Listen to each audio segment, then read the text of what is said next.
Hello, my name is Daryl and welcome to the Sprinter Van Build series. Today in chapter 15, we're going to be covering the plumbing in the kitchen and the bathroom, but we are also going to be talking about the water supply tanks. We'll get into a little bit of the hydronic heater, but that's going to be in the next series, in the next video that we're going to do. And we'll also talk about the gray tank. So let's get going.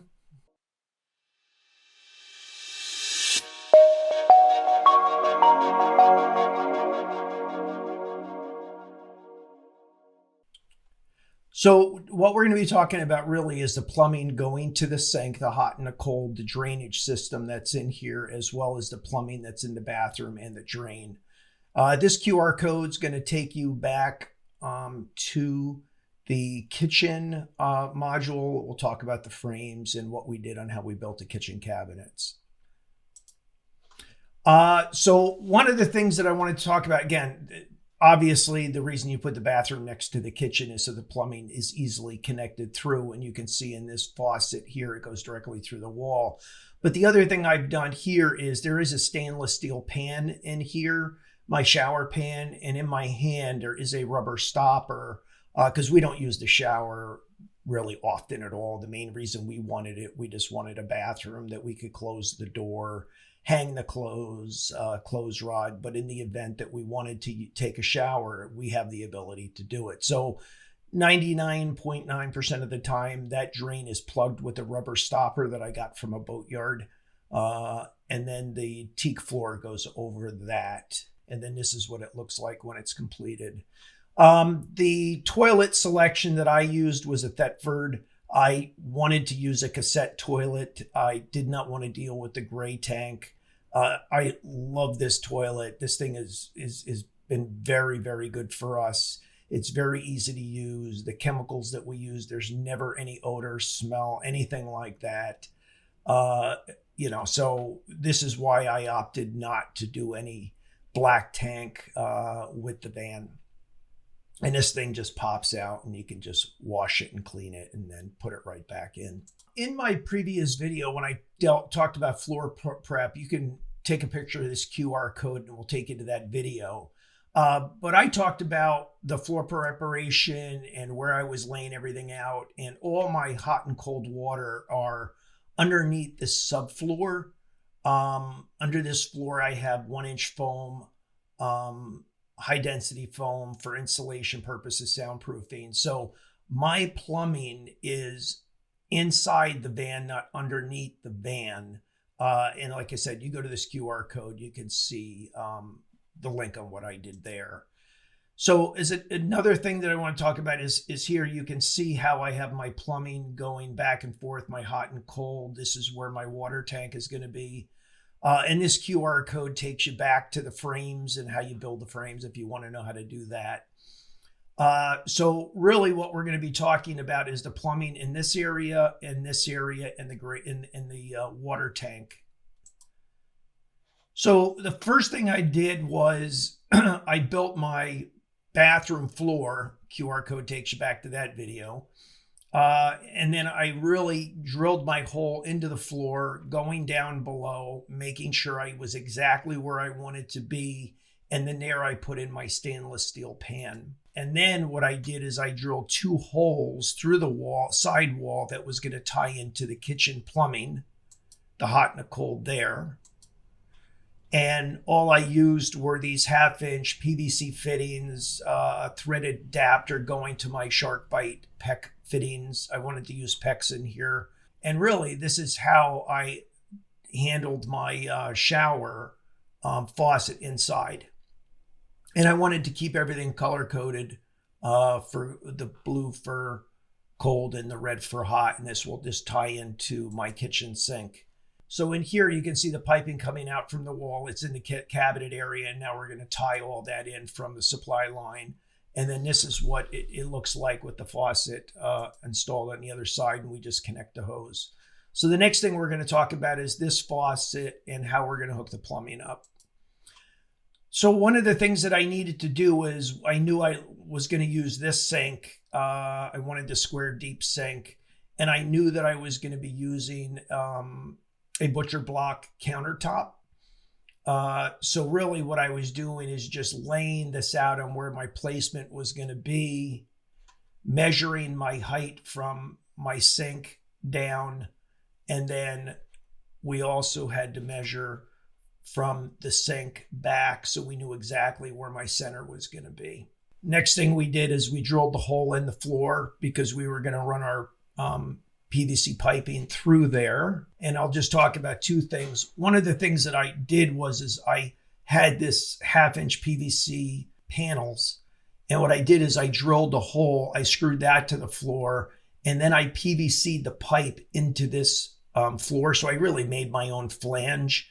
And my draining system, I'll have all the links in the description. This is a non-J-bend, so I don't need a trap with this. This is my trap. It's really used for RVs, but it's a great, great system. I never get any odors coming out or anything like that. So as you can see here, we have the pipes coming up, connecting from my hot and cold, coming through the floor, and then it connects in, and we have valves going to here. My only shut-off valves are to my sink. So my valves in my bathroom, I don't have a valve on it because I just didn't see the reason for that. But I could always cut one in if I ever needed it. But as you can see here, the tolerance is extremely tight. So tight that what I wanted to do is to minimize my space.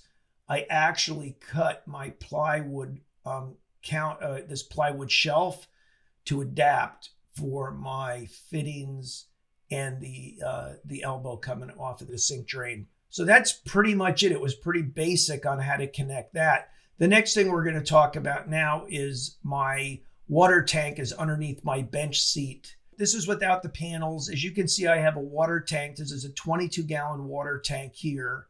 And in here, I have my water pump, and this is my hydronic heater. And this is really the blower motor box that's there. So we're going to get into that. What did I do? First thing I needed to do is I got this tank, and the link will be in the description. I cut a hole into the top because I wanted to have the ability to take this tank in and out and to be able to clean it and sanitize it as I needed it. The other thing that I put is I put in quick disconnect stainless steel fittings. I put 2 of those on there. And as you can see, these are quick disconnect. Again, people use these for a lot of things, but you'll see a lot of this stuff used in these microbreweries and people manufacturing beer and things like that. So, but that's what that fitting is there. And really what I do is I wanted my van stealth. So I did not want an outside fill tank. And all I do is I bring a hose in either through the side of the van or the back of the van, or if I'm traveling somewhere and I need to add more water, I could stop at Home Depot or Target, any of the big box stores, pick up a 5-gallon, those 5-gallon jugs of water and just easily dump it in here and fill it. The other thing that I did is on this T-slot here, and if you go back and you look at the videos on why I use this aluminum 80/20 framing, is I could easily take this center bar out to take out my tank.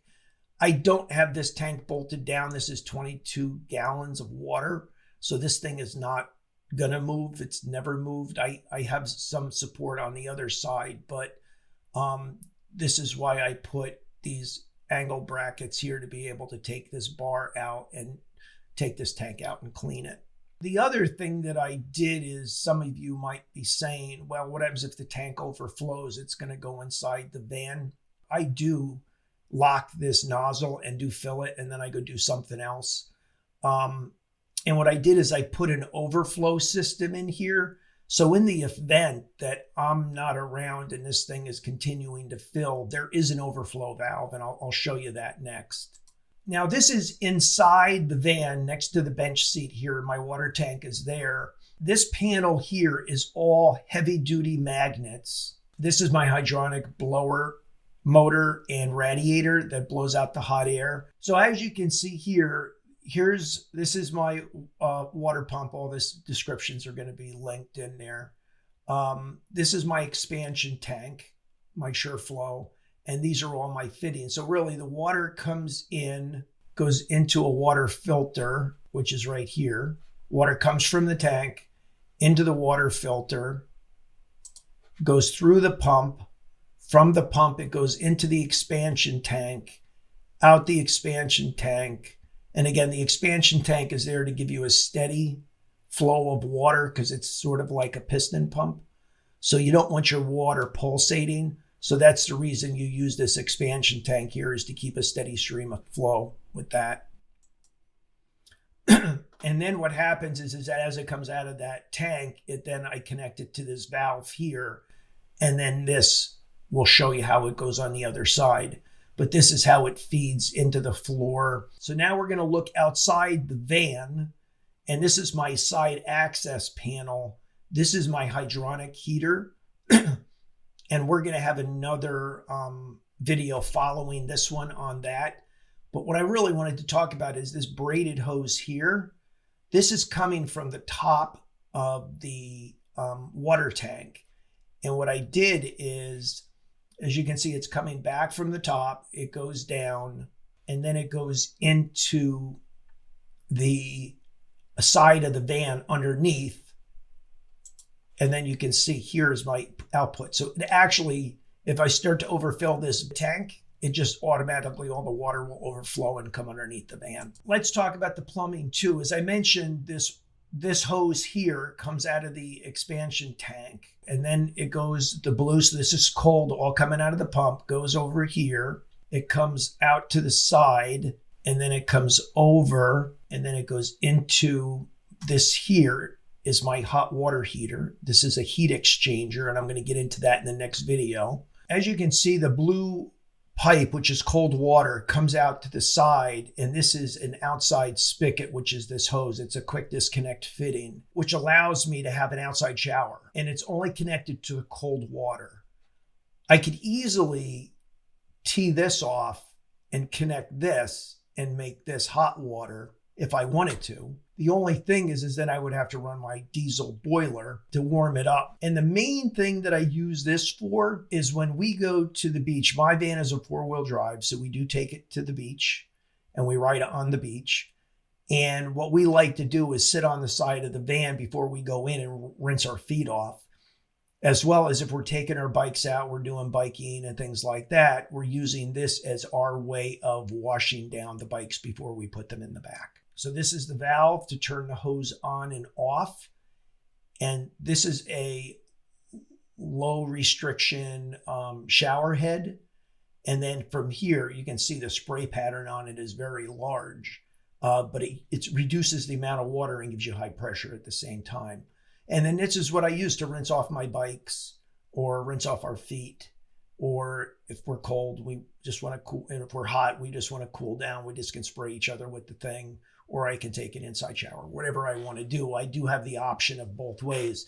But most importantly, it would take me about 20 minutes to convert this to hot water if I wanted to do that. And I just decided at this point, we've never needed it, so I've never done it. But if I want to do it, I can do it later on. So the next thing we're going to talk about is the gray water tank. So one of the things that I wanted to do was underneath the van, underneath the driver's side of the van, there's this narrow space over here.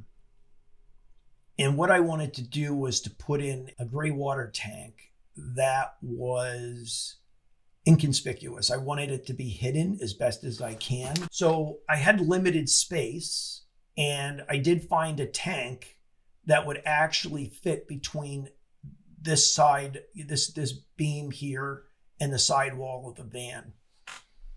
And this is an 18-gallon tank. So I have 22 gallons of water for my clean water tank, and then 18 gallons of gray water. To be honest with you, I rarely put anything in the gray water tank, because even if I'm doing something in the sink, I might have a little bucket in there, wash my hands, brush my teeth, and then just dump it outside, because I don't use a lot of water. When you're in a van, you learn to conserve water, right?